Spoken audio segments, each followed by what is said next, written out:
Welcome, everyone. My name is Patrick. I'm the Public Programs Coordinator here at the State Library. I welcome you to today's talk, Stories from the Stacks, Theatres and Drive-In Culture, Looking Back at Entertainment in South Australia.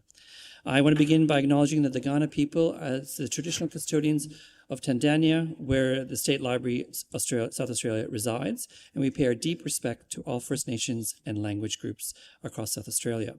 As places of memory and learning, libraries have a special responsibility to honour the enduring strength of Aboriginal and Torres Strait Islander cultures and to work in genuine partnership to preserve and share voices, stories and knowledge.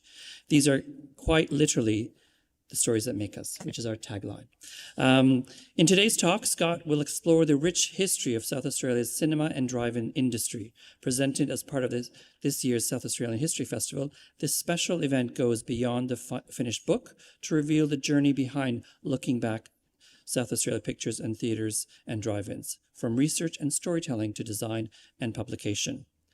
Little information about Scott. He grew up in the northeastern suburbs of Adelaide and is a qualified graphic designer. Through his business, Looking Back Publications, he collaborates with organizations and historical societies specializing in book design and publication. He is the writer, designer, and publisher of this remarkable project. A couple of housekeeping. If I can ask you to make sure your phones are on silent or turned off during this presentation, that would be most appreciative. And I would like everyone to welcome Scott to the podium, I guess. All right.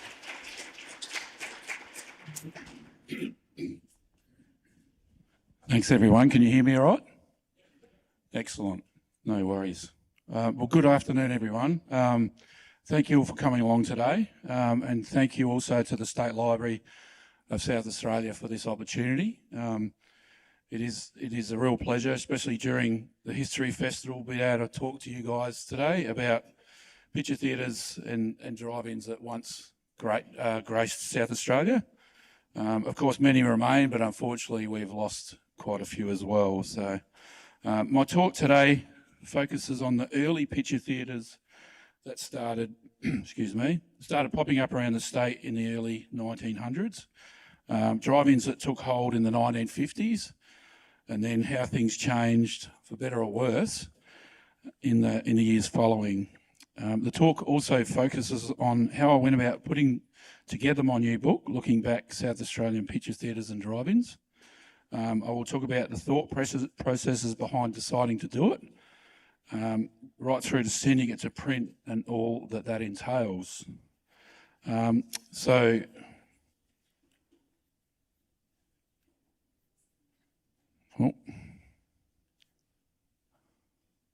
Technical glitch.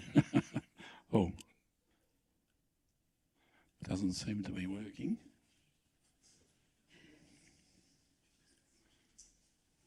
Oh, sorry, Patrick. The monitor's not. Sorry, guys. So my talk today is made up of 6 parts. This list took me. Oh, sorry. Helps if I use the right one. Sorry. That'll be the only mistake today, I swear. My talk today is made up of 6 parts. This list took me quite some time to think about. As being the author, graphic designer and publisher of this book, its construction was certainly not done in what might be considered a traditional manner. I'll explain more about this as we go. So the list I came up with is structured as such. Conceptualisation and feasibility.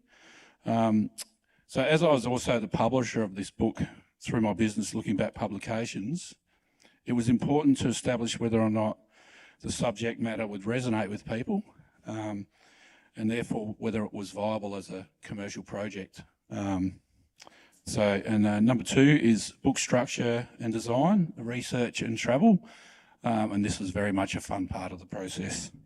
Number 3, I'll have a look at Radium Hill Drive-In Theatre, which is up near the border with New South Wales on the way to Broken Hill. Well, it no longer exists. And I wanted to talk about this in particular to explain how I was able to use the resources from the State Library to compile this article on this very important and unusual drive-in, and the State Library was integral to that story. So that's a really good insight into that. Number 4, the collation, editing and making ready for print. By far the most intensive part of the process. That was very much involved, and you really got to cross your T's and dot your I's. And then number 5, the promotion, also an intensive part, but a little bit, probably a bit more fun. And then I'll take you through 10 of my favourites, both just photos and also the stories behind my 10 favourites. So the people that I spoke to and whatnot. So first and perhaps foremost, I love books, especially non-fiction coffee table books. I love accumulating them. I love designing them. I also love history and consider myself very lucky to have been able to combine the two for a large part of my professional career as a graphic designer. My early years in graphic design involved working at numerous print shops in Adelaide, including just on a decade at the former Hyde Park Press at Richmond, which at the time was one of the largest book printers in Australia. Although I didn't actually do much in the way of designing books in my time there, I was fortunate to have worked in many sections of the pre-press area. It was here that I truly learnt my love of book design with all aspects, including how such things as typography, paper selection, binding types and finishings such as lamination and embossing can make or break a book.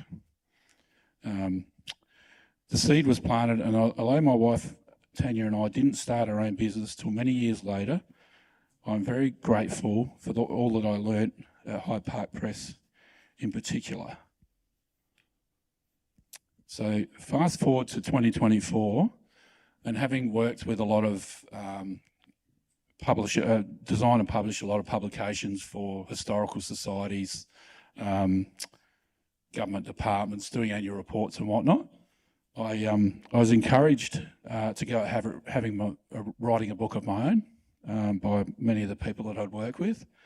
So I decided that the town of Sout Australia, which my adopted hometown, I've been there 20 years with my family, that I would do a project, then and now project. Sout Australia is located in central Victoria. So in what was a thoroughly enjoyable and natural progression from design, I then wrote, designed and published my first book, Sout Australia, Then and Now, and a copy of which you guys can have a look at later on the table over there. That was, it was indeed a big learning curve, as I also wrote 3 successful grant proposals to cover the printing costs for the project. This was a completely voluntary project for the local Sout Australia and District Historical Society, of which I am now proudly a member. Feedback was positive, and I now had some confidence in my own abilities as an author. I was also completely hooked. And now onto the drive-ins. So the idea for this book actually came from my wife Tanya. I had been spending quite some time on looking for a new book topic, and one day Tanya said, I'd love to see a book on the drive-ins. I did some research, and although there were quite a few books on picture theatres in Australia, there seemed to be a gap in the market on drive-in theatres. I loved heading to the drive-ins when I was younger, and after doing further research on social media, I realised I wasn't the only one reminiscing about those days. Everyone seemed to have fond memories of the drive-ins. I soon discovered there had been over 300 drive-ins at the height of their popularity in Australia. With my book design thinking cap on, I realised this would be a very large coffee table book. My next thought was Sout Australia, where I'd spent my childhood and early adult life growing up and had been to many drive-ins across the state. Sout Australia had around 40 drive-ins at their peak, a substantial number, but again, was it enough to fill up a nice coffee table book that would sit proudly on the coffee table? Thoughts then turned to the old theatres that had graced the state for over 100 years. What wonderful memories they held, and what about all those amazing photos on file in institutions such as here at the State Library. Some incredible books were already in print, including Dylan Walker's Adelaide Silent Nights, which was published in 1995.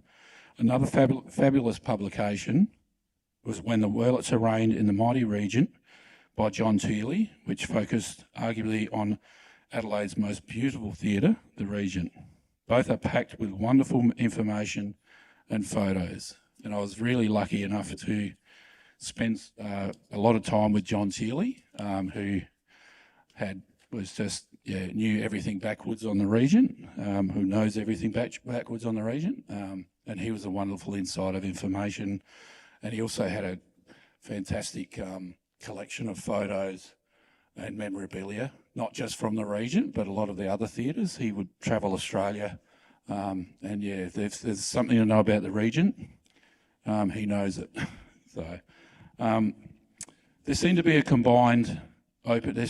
opening for a combined book on a general history of the picture theatres and drive-ins of the state. It would be an overview of the venues and the people that worked in them, presented in a coffee table type format. Something that could be put down and picked up again in between our busy lives. Much like the venues themselves, I wanted the book to be light-hearted, entertaining, whilst not being too heavy on information, more covering the facts, the quirkier, the better. Most importantly, I wanted the people involved in these venues to be ever present throughout the book, to share their stories and to include their slant on it. Their tales and wonderful array of photographs and memorabilia available would tell the story. I now had an outline for what I wanted, looking back, South Australian picture theatres and drive-ins to look like. I also had a belief that it would perhaps resonate with people. So we'll talk about the book structure and design and research and travel. So I've written book structure and design ahead of research and travel in the above heading. This is not an error, as I was the graphic designer for the project. That hat went on first. By designing the basics of the book first, I found I was able to work out a structure for the book more easily. My first book, I laid in the images first and then wrote the text around this. As I'm the publisher, I wasn't on a words per article restriction that are placed on some authors by the publisher, meaning they only have a certain amount of space. I have a strong belief that if I have the information and photos, that they should go in the book. And if they're relevant and interesting, even better. Of course, the downside of this is that I'm the one paying the bill, and the bigger the book, the more it will cost to produce. As a graphic designer, I believe in offering value for money for the reader. I also love to bling it up a bit. So hence the book, the slipcase, and I've also got a ribbon bookmark in there, and embossing on the cover. So I like to get value for money for when I buy a book, and I also like to offer that when I design a book as well. So, of course, subject matter is always a consideration as well, and what better subject is there than the movies to bling it up a bit. So, in regards to the graphic design of the book, I could certainly let loose in this area. I was able to locate quite a lot of business stationery and various opening night souvenirs from many of the sites. The advertising slides are another example of the incredibly unique design of the period, and I was keen to showcase this and really highlight this as well. I was fortunate to have been given quite a few glass slides for inclusion in the book. This, combined with the era of the venues, allowed me to really experiment with the design, and this part of the process was very rewarding for me as a graphic designer. Research for the book took on many forms. As I live interstate, Adelaide soon became my second home. I was lucky to still have many family and friends living in Adelaide. One of my first ports of call for research was here at the State Library of South Australia. The trove of information and photographs available are second to none, and have been invaluable in putting this book together. The library was a great resource, particularly for photos and information of the older theatres and institutes from around the state. The driving component of the book required a little more thinking outside the box. Photographs and information were not as readily available. Due to these venues being a relatively more recent part of our history, I was going to have to reach out to the people that were involved. The advent of the internet and social media has made our world smaller and has made the task of researching for a project such as this much easier than it used to be. It was here that I discovered a page on Facebook, SA Drive-ins and Cinemas, full of wonderful information and a seemingly endless catalogue of photos. It was indeed a treasure trove. After much deliberation, I decided to message the administrator to see whether they would be interested in putting some of these photos into a book. After some suspicion, the messaging function for the page had been recently disabled due to spam. I eventually got through to page administrator Bruce Richmond, who's in the audience today and is now a good friend. A South Australian cinema historian with a long family history in the industry, Bruce had spent 10 years building up the page and had established a loyal following. He not only agreed to allowing the use of his many photos, both donated and the many hundreds he and family had taken over the years, but he was also eager to help with whatever needed to be done for the book. I'm extremely grateful to people such as Bruce for having the foresight to capture such an important part of our particularly recent history. And as I was saying about historians before, with John Tearley, with the Regent, there's many around. It seems to be that a lot of the people that worked in the industry, they weren't keen to give it up. They wanted to keep going with it, particularly projectionists. So a lot of projectionists, as I say in particular, would actually create theatres in their own houses. They'd get a hold of a projector, get a hold of old movie reels and hold movie nights. I'm currently writing a book on Victorian drive-ins at the moment, and there's a couple of people that I've spoken to that are actually have their own theatres. One guy does up in Wangaratta, he does up his own movie program for the year, and you've got an outlook of what's coming, and he runs movies about 5 or 6 nights a week. So it's in the blood, and I don't think it ever gets out from what I've established. From here, other doors just seemed to open up. Contacts were established through historical societies and local libraries, as well as reaching out on social media pages. So the social media is an interesting aspect of it. It's not really a reliable research tool, as in, obviously, because it's there is a lot of just people talking about things and whether they're factual or not. But it is a very good way of reaching out to people and getting in contact with people. So I certainly learnt a lot of things, particularly on the drive-ins. There was I put a post on a Facebook page for Peterborough, and I had a fella message me and said, "Do you know about the Manor Hill Drive-in," which I'll talk about shortly. And he actually said, do you realise there was one there? And Manor Hill is a little sort of whistle-stop town on the way to Broken Hill again, up near where Radium Hill was. And there's actually a drive-in there, and they used to come in from surrounding cattle stations and whatnot. And it was purely put up to entertain the local area, people in the local area. And I actually, from not knowing about that drive-in, I actually ended up doing 2 pages, and I could barely fit it on because I actually spoke to people that her dad built the screen, and also the lady that worked in the local canteen. So it was a really good indication of how just getting and reaching contacts, and it was very helpful, Facebook and other social media. So this book has been written from the point of view of a fan with fond memories of innocent fun at the movies. I have no experience in any aspect of the industry and certainly no affiliation with any company. One thing that I decided to focus on very early in the piece was the people involved. After all, what better way to get the story is there but from the people that were actually there? As such, my focus for the book was for it to not only be an illustrative history, but also wanted to uncover some perhaps undiscovered nuggets about these venues. Of course, the information would be included. When was it opened? What was the first movie shown? When did it close? But I also felt compelled to include those stories that aren't documented.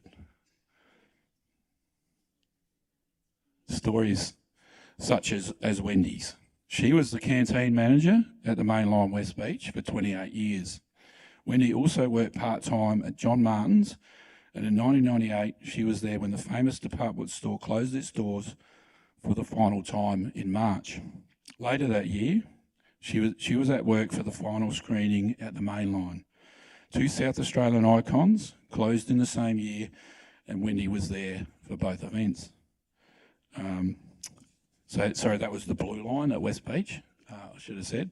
I've written down the wrong one. So the Blue Line was actually the first drive-in built in South Australia by Huey Wallace from the Wallace family. So Wendy's story was really significant in that she was at the closure of two real South Australian icons within 6 months. And she didn't, she was very humble, and she sort of didn't, she just accepted that and moved on. I was also extremely privileged to have shared in these people's stories. I can say without hesitation that everyone I spoke to was not only willing to talk, but were extremely open with their memories, both good, bad, and ugly. Humble individuals who would more often than not ask me, why would people want to hear my story, then proceed to comment, do you know about my Bill Clinton story? Or did you hear about my mate who was a tray boy at the Regent? He loaded up the tray with too many sweets one night and passed out from the weight of it around his neck. As with any industry, politics and personal opinions can develop over the years, and the South Australian cinema industry, as I soon find out, was no different. Over the years, personalities can clash, and those in charge of the decision-making can be faced with tough decisions. I believe being from outside the industry helped me to tell this side of people's stories, as there were no preconceived ideas, and I was just there to share their stories. Another person I spoke with was Michelle Wallace, Managing Director of Wallace Entertainment, a passionate advocate for all things South Australia. She relayed the story of the time that the Jeps Cross drive-in was closed down and how difficult a period that was. Obviously, from a nostalgic point of view, it created a lot of publicity at the time, and people were very passionate in their opinions as to why it should remain open. To hear her explanation of just how hard of a time that was, particularly for her family, who had very close ties to the venue, both her grandfather and father who had built it. On one hand, the company was very aware of the significance of closing the site, being the last remaining drive-in in suburban Adelaide. On the other hand, Michelle was at pains to point out that it was a tough decision that had to be made in the interests of the company. It was certainly a memorable conversation. Michelle also conveyed to me of the time her growing up in the Wallace family. And I covered this a little bit in the book, but I didn't want to be too sort of, not negative, but she's just how hard it was as a girl during that time. Her grandfather Huey would call her the girl. And so it was a very difficult time for her. And as a boy, her brother was actually meant to take over the company, I guess. That was the way it was back then. So it was, and Michelle was very open and very, she just told me how it was, and the good, the bad and the ugly. But I will go some more into that later. As people with an interest in history will tell you, a large part of the fun in uncovering those nuggets of information is the thrill of the chase. I had several of these moments in putting this publication together. One such instance was the article for the Manor Hill Drive-In, which I touched on earlier. So you can see from that photo up there, it was quite rudimentary. And as I was saying before, it was this was a real nugget, this one, because I wanted to make sure we got every venue in. So that that's the projection box behind them, and everything's pretty rudimentary, as you can see. They borrowed a welder from one of the cattle stations nearby, and they built the screen on site, and everything was pretty much, as I say, built on site, and it was just whatever materials we could find, and that's what we used, basically. So, yeah, the lady that I spoke to, Karen, she was actually the daughter of the people that ran the site. So her mum would be on the ticket box, her dad would be in the projection room, and she'd actually have to go and open the local store, which is, they ran the local store, and that was the halftime, the interval snack bar, and they actually had to go and open that, and she was about 15 at the time, and she ran that on her own. And she relates some stories of the music that they used to, even the music is still with her, that they used to play at the interval. I haven't forgot offhand, I've got it in the book what they are, but all of those stories are still completely with her. She lives in Tailem Bend now, but she still calls Manor Hill home, even though there really isn't a whole lot there now. So it was really, yeah. What stayed with me about writing the book is the stories that people. It was not only the venues that we spoke about, but it was how, especially in the country, how these venues actually affected these people, because they were their social hubs. In a lot of cases, it was really all that had. So, yeah, as I said, the drive-in was actually that site was really probably one of my favourites because of that fact that we didn't know it was there, so we didn't know it existed, and people were just this fella messaged me, and as I say, it just took off from there. It exploded. So. But also later on, as I went through the book and I was talking to people about about Manor Hill Drive-In, a lot of people within the industry actually didn't know it existed as well. So I was very happy to and excited to uncover that one. So yeah, there were to be many other instances of those nuggets. Due to the sheer length of time passed, I was having difficulty tracking down information on travelling picture show men. So there was information around, but it was very generic. And fairly late in the piece, I was introduced to Leonie. Her father, Frank Brandon, that's him on the right there, he was a travelling picture show man. So in the 1990s, her son David needed to do a history project for Year 12. And for this project, he chose his grandfather as his subject. And David actually happened to read something that I'd put on Facebook, and he said that he was happy to talk to me. And when I met with him, he brought out all his notes, and he not only had the notes, but he had a couple of these fantastic photos, and he just said, "Go for it. You can have them and include them in the book." And I was very privileged to be able to include his project in the book. And in the end, I actually just put it in word for word. It was about 3 pages. And it really conveyed Frank's story of just how he travelled around the state. And it was during the Depression as well. So he had the good times. He had a boom time in the late 20s, and then people had no money. He was travelling around the state, so they ended up actually having to sleep in the back of the van. And one night he was in the back of the van and there was a bang on the door and he had some angry locals. And it turns out one of the local girls had not come home, and they thought that she was with him. And he had to say, "No, I'm just the pianist, and the guy on the projector. It's not me. You go looking somewhere else." But he was a little bit worried that night, apparently. So as mentioned, much of my research involved talking to people. I was able to do much of this by phone. However, there is no subject for getting out and talking to people and seeing their stories. From sitting down with Peter and Pat in their house overlooking Piltnalunga, to chatting over a pool table with Bill Ebert at the site of the former Loxton Drive-In, I had certainly covered some miles. So the state's last remaining drive-in is located at Cooperpedy. This site needed to be covered thoroughly, and the only way to do that was to travel the 750 kilometres from Adelaide to see it for myself. I'd seen a movie there before, but hey, any excuse to get to the drive-ins again, I'll take.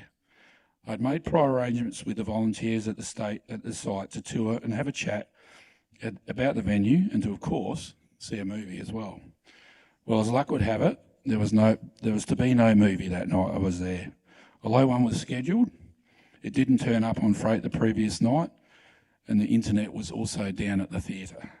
So, being from the bush myself, I totally understood that sometimes these things just happen.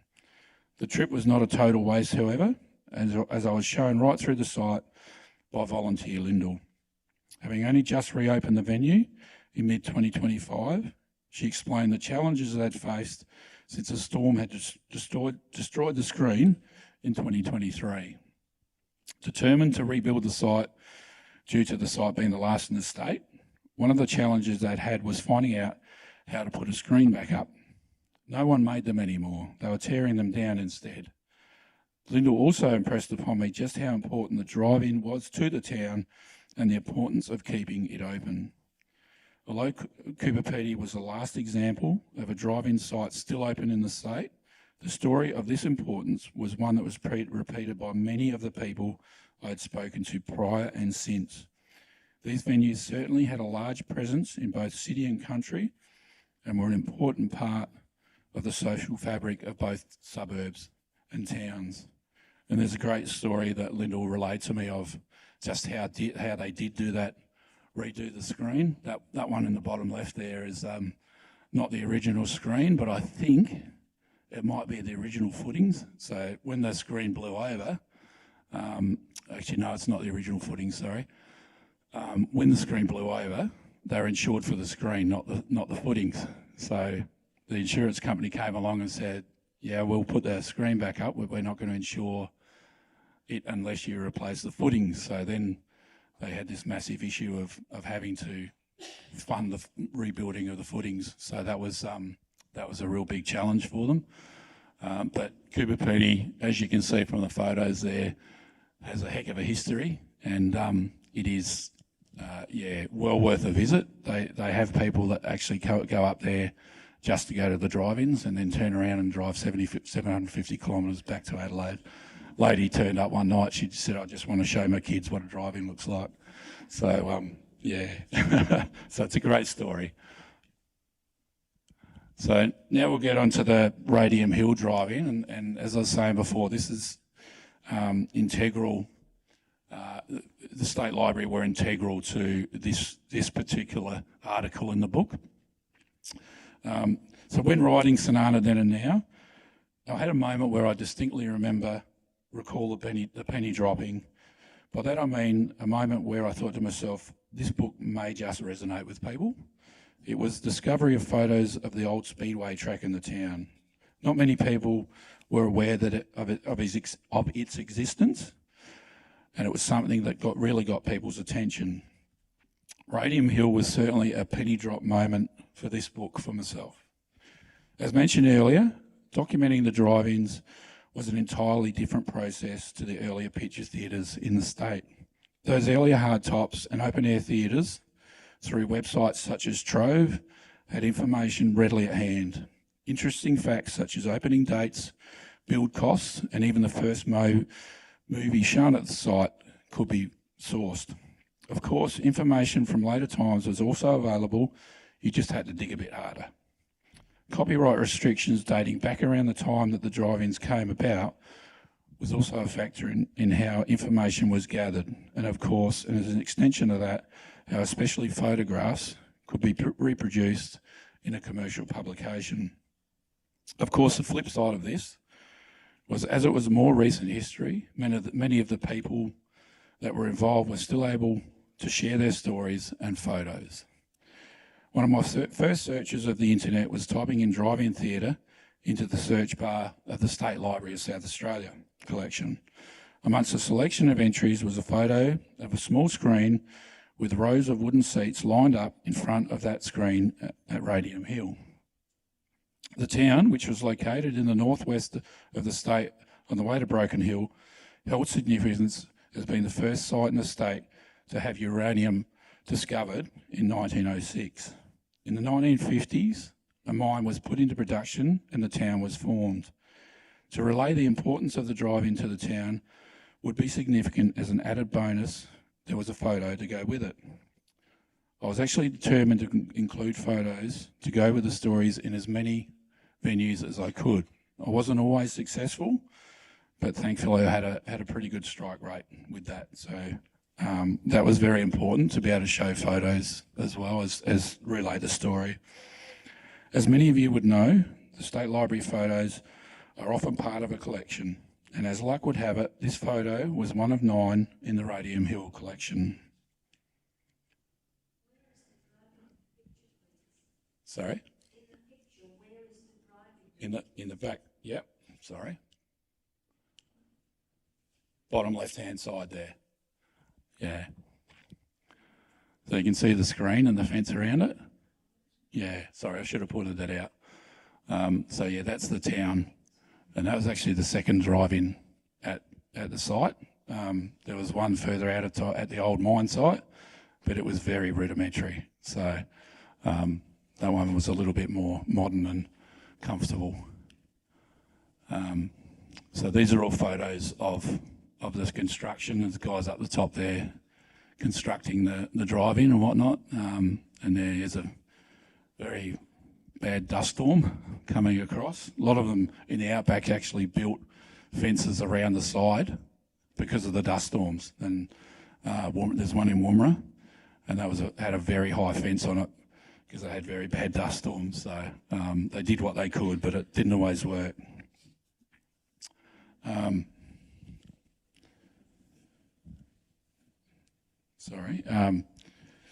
In the 1950s, a mine was put into production and the town was formed. To relay the importance of the drive-in, as an added bonus, there's a photo to go with it. I was thankfully able to get close to 100% strike rate. Sorry guys, I've just lost my train of thought. So with the photos of Radium Hill, these are actually copyright photos. So I'll discuss a little bit about that. So the person who took these photos was clearly a driving enthusiast, as all but one was of the site. They would be a great addition to the book, but there was a problem. They were all in copyright. Now that copyright word is certainly something that can cause authors and publishers sleepless nights. If you work through the right channels, however, it needn't do. Without delving too deeply into it, the process for sourcing photos from the State Library is streamlined and simple. You make a list of the photos you would like to use, declare what you'll be using them for, and email it off. If those photos are out of copyright, then hopefully there won't be any issues. If something is in copyright, such as these gems from Radium Hill, you can certainly still ask the question, and that's what I did. A few weeks later, I received an email back. The vast majority of the out of copyright photos were good to go. Some of the in copyright photos were not available. Some were okay to use with acknowledgement to the creator. Others could be used, however, the creator would need to be contacted for final permission. Radium Hill was on this list. I made the very reasonable payment for the high resolution copies of those photos. that I had permission to use, and then set about seeking permission from the creators to use the rest. As mentioned, a very clear and concise process that gave me clear instructions on what I could and could not do. It was now time to turn detective. The terms for the Radium Hill photos that were that Kevin Kokoshi, owner of the copyright, must be notified of any publication. With the photos being from such a long time ago, I knew it would be a long shot. However, with a less than common surname, I figured I had some chance it wasn't Smith or Jones. A further research of the internet uncovered the existence of the Radium Hill Historical Society. An email explaining my request was sent to the organisation, and I received a reply with the contact details for June, wife of Kevin, who had unfortunately passed away in 2022. After a lovely chat on the phone with June, I was not only granted permission to use the Radium Hill photos, I was also invited to her house in Adelaide for to have a talk about life growing up in the town. So the top left photo there is of Kevin, who's unfortunately passed away, and then down the bottom is June with her daughter and granddaughter, I think, and that's myself and June after we had a great chat about. As I touched on earlier, including the stories from the people within the industry was very much central to this book. Kevin and June's story was in many ways typical of the personal journeys I was hoping to share. The town, although having only had a very short lifespan, played a big part in their lives. In this brief time, the couple met and had 2 children of their own there. Of course, June also shared stories of their many nights at the drive-in.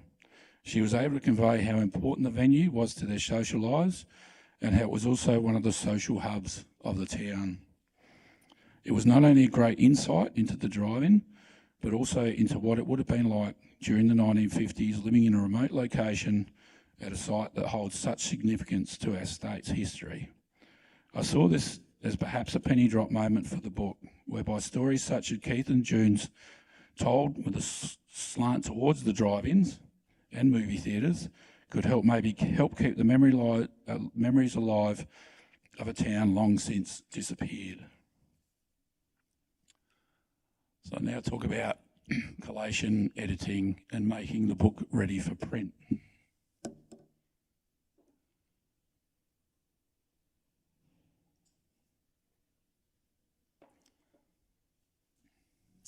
In terms of time spent and mental input, this was certainly the most intensive part of the project. I referred earlier that the construction of this publication may not have been traditional. Having worked nearly exclusively on designing history books for clients in the past, this process was always quite structured. I would be handed a digital copy of the book. The client would indicate a general area for photographs and other items to be placed, and I would generally be given free rein with design of the book. Mostly the client would have an idea of how the book would be structured, but I have helped some clients also with this process. After several back and forth proofs, the client would then approve the book for print. This process of course gets easier the longer you work with the same person. Writing and designing a book yourself is definitely a different kettle of fish. The first step in the process, for me, is to work out a structure of the book to get some kind of order. Initial thoughts with this book were to structure it chronologically. I thought this would work well for the early years, but could cause some confusion later on with the introduction of the drive-ins. The order I decided on was city, suburban and country theatres, followed by the drive-ins. These were then arranged alphabetically within each category. As I've spoken about, I knew I also wanted to include people's journeys with thoughts, being the best way to include this would be to associate them with the venues in which they worked, rather than be displayed in one big block. As the designer of this publication, I feel that it not only sped up the process, but also helped it. Being able to work on the layout of the book and write it at the same time allowed me not to get too bogged down in either of these processes. If I was stuck in one area, I could focus on the other. You've all heard the term writer's block. I can confirm that designer's block is also a thing. Being a fairly fluent project, writing was interspersed with design, which was further interspersed with travel and research. I was also being introduced to new contexts on the way, with people saying, have you spoken to this person? And John Teely is one of those examples from the Regent Theatre. He was actually very late in the piece and had difficulty getting hold of him. So, and he actually said to me, why didn't you come to me earlier? So, yeah, that was, I was just fortunate to be able to actually contact him in the end though. So, it certainly kept it interesting and throughout the process, which I believe helped with the creative side of both writing and design. Now, I'm certainly not suggesting for a minute that the way I've done it is the right way to go about it, but it certainly works for me. Editing was another necessary and time-consuming process. Up until this point, it had really only been mine and my wife Tanya's eyes that had been over the project. Obviously, having several more eyes go over what I've done would give me peace of mind to send it to print. I not only had people check it for obvious spelling and grammatical errors, but also for content and factuality. Of course, none of this guarantees that you still won't wake up in a cold sweat in the middle of the night, wondering if you had the date correct or that person's name was spelled right. When all of that is done, you check the page order, make sure each photo has a caption, or move that heading a millimetre to the right for the thousandth time. It's time to send to print. We're not out of the wood yet, however. Things can still go wrong. Commercial printers require an Acrobat PDF copy with trim marks and bleed on the page to print your book. When making these PDFs, there's a bit that can happen to make a mess of that design that you've spent many, many hours on. Text can reflow, sending that reference you have to the below photo onto the next page and totally confusing the order of things. That beautiful high-resolution photo that you spent hours on, it's now a low-resolution photo. No rhyme or reason, but it can happen nonetheless. Of course, there are still a couple of steps where these errors can be picked up. The pre-press area of the printer, when making your file ready for print, is one step. Another is the hard copy proof that you receive before the final approval. So there's some photos of the hard copy proof that was of the job when it was in production. So they actually send you a mocked up hardcover book that looks exactly like that gets printed. The only thing they don't do is glue the spine, so it can, after a lot of use, fall apart. But this really gives you peace of mind in the production process that you've got everything that you want in there, and any photos that are ugly, you can send another copy and they'll fix those up for you. So I didn't have too much problem with this one. I only had about a couple of photos that weren't right. You might pick up a spelling error or something, but you really don't want to be picking that sort of thing up at this stage. You don't want to be making changes unless they aren't necessary, basically. So this is an absolute necessity. For this book, I had 2 hard copy proofs done. The first proof was I'd only done just over half of the book. I did this as I wanted to have a look at a couple of things, one in particular being the design of the slipcase. I'll put this with the display at the end of the talk. I've got a copy of that up the back, so I'll bring that out. Now, when it comes to design, I can be quite stubborn. I convinced myself that a matte black slipcase with a single photo in the centre, surrounded by a title, was the way to go. This was then complemented with a couple of images in a gloss varnish. I thought I was on a winner. The proof came back and I was immediately deflated. It just didn't work. The book itself I was happy with. The cover worked, the embossed text on the cover looked great, and the text design was coming together nicely. I then sent to Tanya, my wife, who's also a graphic designer, that I would be dropping the slipcase. There was simply too much else to do to worry about it. She thought I'd be disappointed if we didn't have one and said, leave it with me.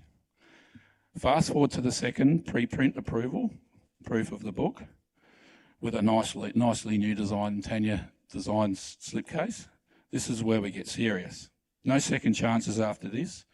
Once we give the okay, it's press send on the 2,000 copies that I had printed. Now, at this part of the process, I always advise clients that we really don't want to be making too many changes, as I discussed before. If you've got a hard copy proof in your hand and you're happy with it, you don't want to be messing with that too much. So it was off to print, and next it was on to promotion.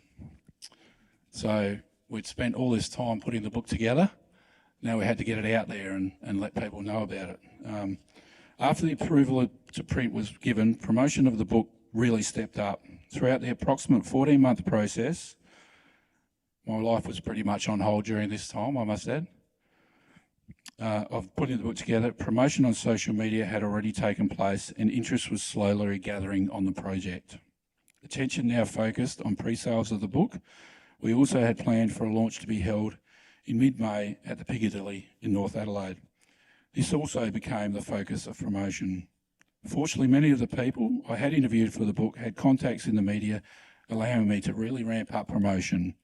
Bruce Richmond, who I was working with on the book through his Facebook page, also happened to be a presenter on community radio station 5PBAFM, or PBAFM, I should say.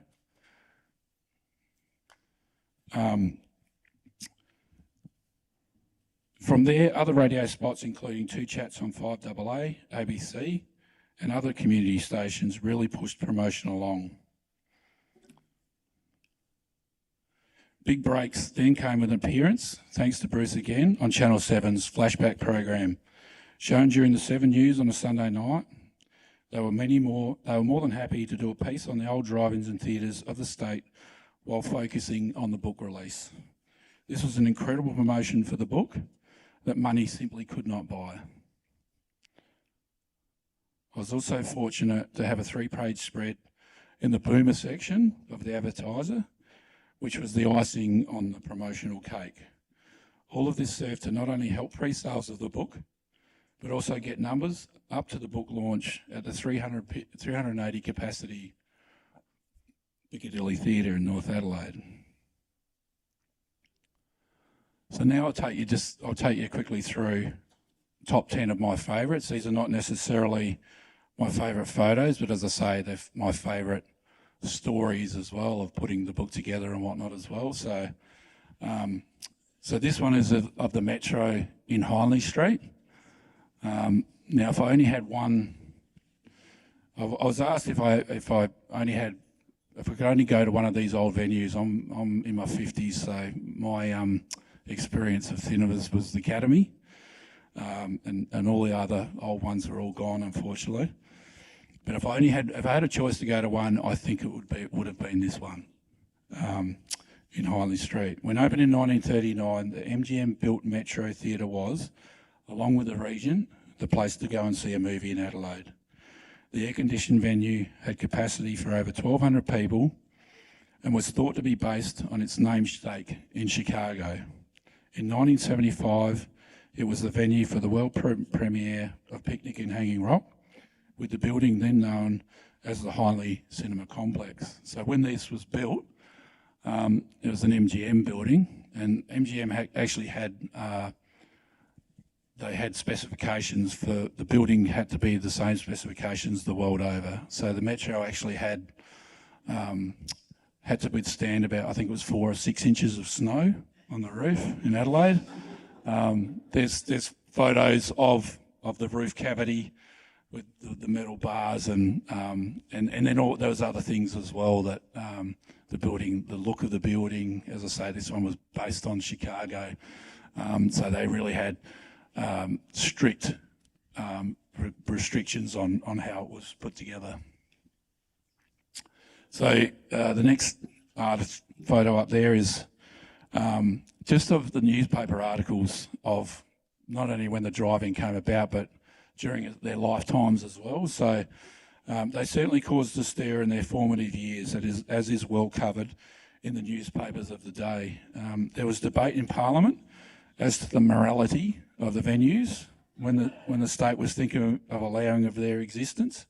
When approval was eventually given, there was a race to open the first venue, and part of that approval, Don Dunstan, the former Premier, he was integral in actually bringing the drive-ins to the state, allowing them to be brought to the state. But when they eventually were, there was a race in 4 to get the first venue built, and R.M. Williams was actually one of the business people he was in that race. He had land next to Yatala Prison and on Grand Junction Road at Northfield. His site never eventuated, and it was actually Huey Wallace that built the West Beach Blue Line, and his was the first to be brought into the state. But you can see some other articles up there. There was a shooting at the Wyler Drive-In. There was a lot of not in my backyard as well. A lot of people were really against them. There's meant to be one at Hillcrest on North East Road. So yeah, there was a lot of protests against them as well. So my next favourite, and I uncovered this from Wendy Sampson. She actually had a copy of the opening night program for the Piccadilly, and it is definitely one of my favourites as well. So so in 1980s, when the Wallaces took over the Piccadilly, they actually saved it from the wrecking ball. So it was actually pretty close to being demolished. So when it was a Dan Clifford-owned venue when it was opened in 1940, and I talk about the Clifford Theatre circuit in the book as well, which is fascinating history. And this was the pinnacle of their fleet. The Piccadilly definitely was.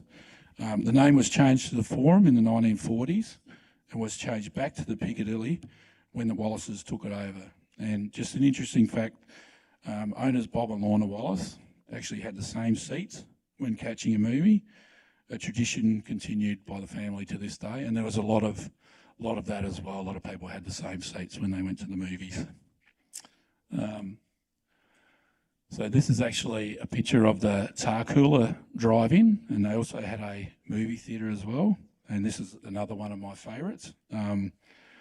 Although now a ghost town, the formerly busy town of Tarcoola in the state's far north was once home to families and railway workers and their families.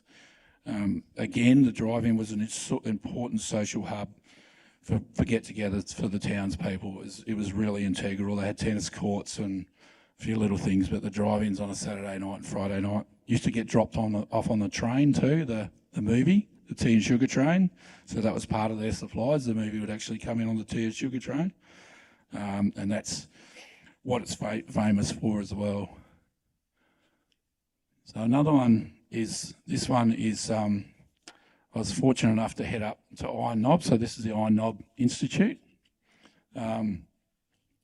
Some venues just grab your attention. This was definitely one of those. I was invited to head out to the old Iron Knob Institute for a look. The town, around 60 kilometres west of Port Augusta on the way to Perth, is often referred to as the birthplace of the Australian steel industry. The Institute began showing movies from as early as the mid-1920s. Much of the interior of the building remains as it was when the last movie was shown many years ago. The biobox still contains the old projectors that provided so much entertainment for many years. They are simply too heavy and bulky to ever be removed, and it's perhaps apt that they never will be. As can be imagined, a remote mining town would have some stories to tell, and this place certainly has its share. Don Woodbury, a long-time local, told of one evening at the Pitchers. Two guys pinched 2 chooks from a local yard. They cooked one of the chooks and ate it, and the other chook, Chubby Hammond, took it up to the Picture Theatre and let it go in the dark in the middle of a screening. It scared the heck out of everyone, and he was fined £25 and spent a few days in jail. The story is folklore in the town, and Chubby is still around today, living in Wyala. Today, the town is unfortunately a shadow of its former self, but nonetheless survives through the hard work of the volunteers and the local Progress Association. This one's of the O'Halloran Hill Drive-In, famous for its massive huntsman spiders that would crawl in your car as soon as you placed the speaker in the window. This site was certainly open to the elements. It was perched at the top of the hill, O'Halloran Hill, and it was very susceptible to fog on a winter's night. So what they did was they actually got people to start their cars up, and hopefully the warmth, because they'd be packed. I think this is over 1,000 capacity. So they got people to start the cars up, and didn't work. Complete failure. So what happened was you actually got a fog pass. So if you couldn't get through the movie that night because you couldn't see the screen, they give you a fog pass. You come back the next night and hopefully you can catch a movie. This is a wonderful. I just love the open air theatres were amazing, and this photo is part of the State Library collection as well. There's just so much going on in this photo from 1911. It was a very exotic and exotic place, and definitely the place to be on a summer's night in Adelaide. Incredibly, this venue held 2,000 people, believe it or not, and they'd all sit on those hard wooden seats. And by the end of the night, I reckon you'd be wanting to stand up, wouldn't you? But the open airs were dotted right around the state, and they were magnificent venues. There was a couple on the foreshore at Glenelg and Semaphore, as well as an opulent Chinese garden-themed venue just down the road here on North Terrace. Weiler and Renmark were also blessed with open airs. Although they were very much a summer activity, many still attempted to show movies during the winter, weather permitting. This photo is of the Lee Creek Theatre, and this was definitely an attention grabber for me, just from the story that went with it. Some people's stories stay with me for a while, and Terry Field's tale was one of those. That's Terry pictured up in the corner there. The now long ago Lee Creek Theatre in the former mining town had a very large impact on her life while she lived there. With the town not getting TV,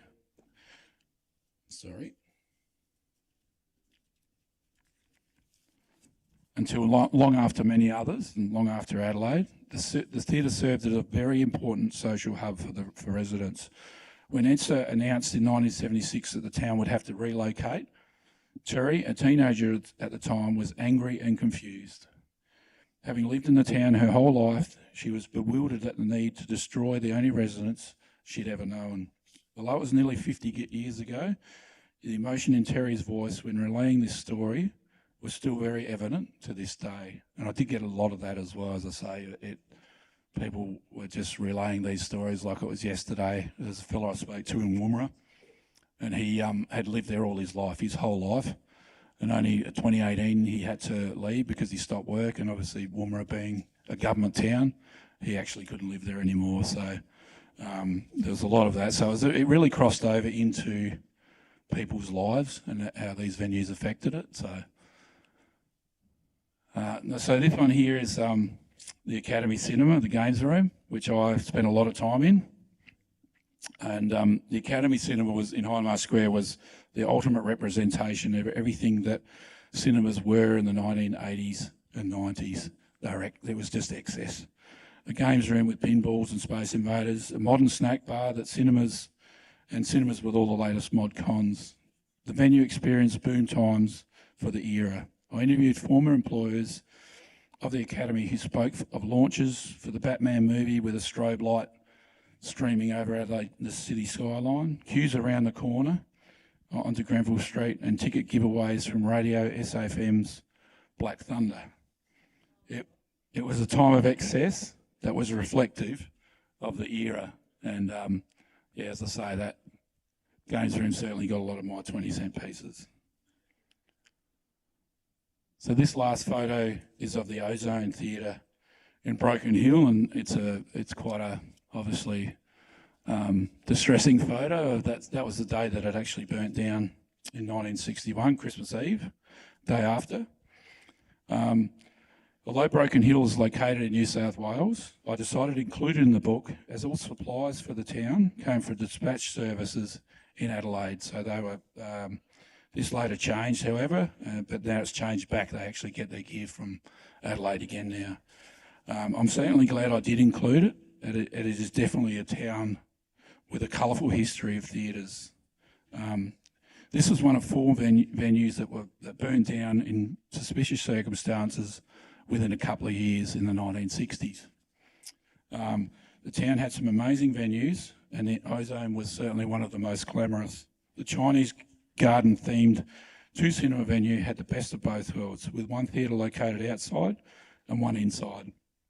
There were 2 options for seating, with cheaper wooden seats located towards the front and the dearer canvas seats at the back.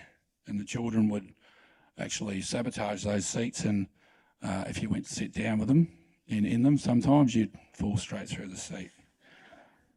And the town's theatres were a direct reflection of the town itself across the years, with both having fairly tumultuous pasts. And that's the end of the talk. Thank you. Thank you for coming along. I really appreciate it and listening today. Thank you.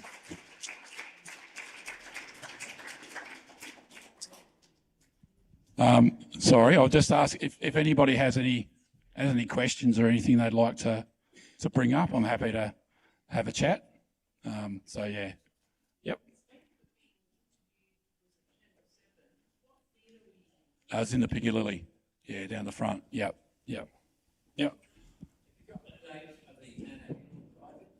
The dates, yeah, they were very hard to come by. They were I know when it closed. It was the late 70s, because Karen was actually working there at the time, but not sure when it opened. Yeah, there was a few like that. That was just, it purely went on people's memories. Anamuka was another one.